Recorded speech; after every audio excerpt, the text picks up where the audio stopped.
All right, thank you very much. Well, legendary University of Michigan coach Bo Schembechler will live in the hearts of fans forever.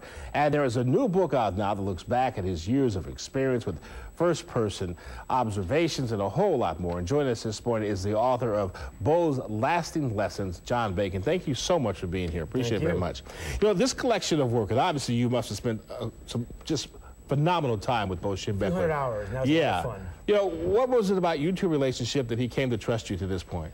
You'd probably have to ask him that one. I was mystified myself, frankly, given his love of sports writers, which is well known, of course. But Ann Arbor kid had probably helped, a U of M grad. And we did a story together in '96 where I followed him for a week, and half that week was off the record, and I kept it off the record. So that probably endeared his trust with me. And that's why he gave me his papers 10 years ago. Yeah. When you started reading those things and you started looking at that, were you just fascinated about what this man was really about? Well, what's stunning was the level of organization, delegation, preparation that you don't yell and scream your way to 13 Big Ten titles. The man was an executive as much as he was a coach.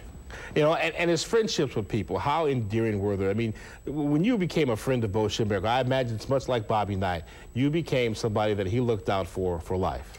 That's probably true. What I loved about Bo is the worst things he said about you, he said to your face. Right. And the best things behind your back. I can trust a man like that. Get stabbed in the chest and not the back, I'll take that every time. There are a lot of stories in here about loyalty and what he would do for his players long after they left. Walk-ons, All-Americans, did not matter. Raising money for bone marrow transplants, helping guys out of jail in a couple cases, and helping almost everyone get a job, write letters and so on. He'll do almost anything for a former player. Yeah, he's one of those guys, you know, great, you total up the wins and you total up the losses, but the wins for this guy and what he did for people behind the scenes, invaluable. And nice call there, Alan, of course. He was 4 wins shy of beating Woody Hayes, 1 Big Ten title away from the all-time record. Didn't care, he stopped anyway. At his memorial service in Ann Arbor last year, they had 20,000 people waiting in the cold. I'm willing to bet there are a lot of national championship coaches, and Bo never won one, would not get anywhere near that many people showing up. The love for Bo was sincere. Yeah, so how did you take all the things that he had and put it into this book to make it something of a valuable lesson that people can pick this up and go, you know what, I can improve my life by reading this book? The whole key to that was the structure is the arc of the life of a leader, basically, from Bo's first job to when to step down and how to do it right. Everything a leader's going to face in his career is in here. You know, the sad thing is, haven't won a football game since Bo passed away. I might have noticed that myself, actually, yes.